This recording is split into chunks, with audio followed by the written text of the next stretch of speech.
हिंदू धर्म को आपस में लड़ाने का उपक्रम है।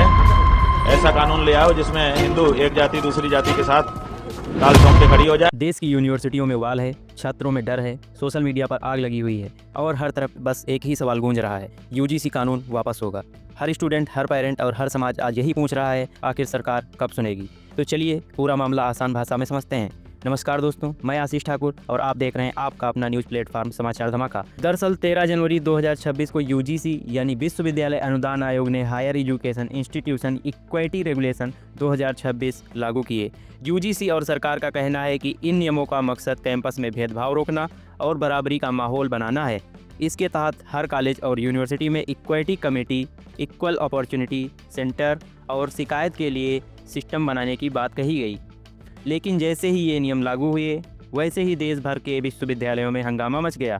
छात्रों और कई संगठनों का कहना है कि नए नियमों में भेदभाव की परिभाषा बहुत ज़्यादा व्यापक और अस्पष्ट कर दी गई है, जिससे किसी भी शिक्षक या छात्र को आसानी से फंसाया जा सकता है। दूसरा बड़ा मुद्दा है इक्विटी कम्युनिटी का गठन, जिसमें जनरल कैटेगरी यानी छत्री समेत सामान्य वर्ग के प्रतिनिधित्व को लेकर सवाल उठ रहे हैं। विरोध करने वालों का कहना है इससे फैसलों की निष्पक्षता पर असर पड़ सकता है। और तीसरी सबसे गंभीर पॉइंट, अगर कोई संस्थान नियम नहीं मानता तो यूजीसी उसकी ग्रांट रोक सकता है और यह मान्यता तक रद्द कर सकता है। शिक्षाविद इसे यूनिवर्सिटीज़ की स्वायत्तता पर सीधा सवाल बता रहे हैं। यूजीसी की तरफ से सफाई दी जा रही है, ये नियम खास तौर पर एससी, एसटी, ओबीसी, दिव्यांग और महिला छात्रों को सुरक्षित माहौल देने के लिए लाए गए हैं। इक्विटी कम्युनिटी का काम कैंपस में बराबरी सुनिश्चित कराना और शिकायतों का समय पर निपटारा करना होगा। लेकिन सवाल उठता है, यूजीसी को अचानक ये नियम लाने की ज़रूरत क्यों पड़ी? इसके पीछे रिपोर्ट बताती है कि पिछले कुछ सालों में कैंपस के भीतर जातिगत और सामाजिक भेदभाव की शिकायतों में तेज़ बढ़ोतरी हुई है। पुराने 2012 के नियम नाकाम माने गए और इसी आधार पर नए नियमों में सख्ती जोड़ी गई। वहीं दूसरी तरफ विरोध करने वाले छात्रों और समाजों का डर है कि ये नियम समानता लाने के बजाय नया भेदभाव पैदा कर सकते हैं और शिकायत प्रणाली का दुरुपयोग भी कर सकते हैं।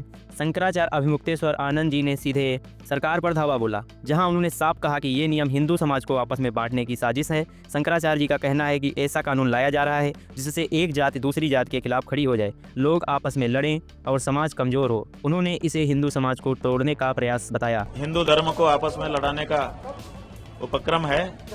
ऐसा कानून ले आओ जिसमें हिंदू एक जाति दूसरी जाति के साथ ताल ठोक के खड़ी हो जाए, एक दूसरे को नीचा दिखाए और आपस में लड़के मर जाए। हिंदू धर्म को समाप्त करने का षड्यंत्र है ये सब।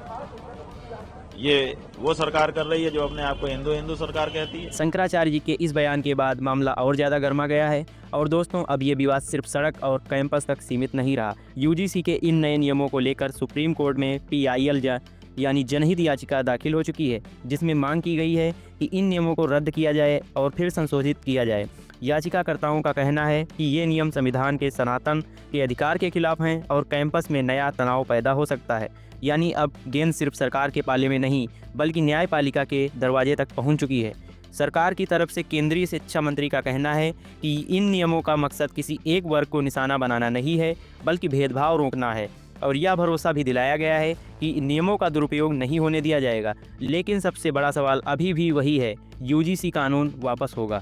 तो सच यही है दोस्तों, फिलहाल पूरी तरह से रोल बैक की कोई आधिकारिक घोषणा नहीं हुई है। इतना ज़रूर साफ है कि विरोध इतना तेज हो चुका है कि अब सरकार पर नियमों की समीक्षा या संशोधन का दबाव लगातार बढ़ रहा है। एक तरफ दलित पिछड़े छात्रों की सुरक्षा की बात, दूसरी तरफ सामान्य वर्ग के छात्रों का डर और बीच में देश की पूरी शिक्षा व्यवस्था। अब देखना ये होगा कि सरकार संशोधन करती है या नियम जस का तस रहते हैं। जी हाँ, ये सिर्फ यूजीसी का मामला नहीं है, ये आने वाली पीढ़ी, शिक्षा और बराबरी के अधिकार का सवाल है। अब आपकी बारी है, कमेंट में बताइए कि आप इससे क्या समझते हैं। क्या यूजीसी कानून वापस होना चाहिए या सिर्फ संशोधन काफ़ी है? मैं आशीष ठाकुर, जुड़े रहिए हमारे साथ क्योंकि हर बड़ी खबर सबसे पहले यहीं मिलती है। तो चलिए मिलते हैं अगली बड़ी अपडेट के साथ।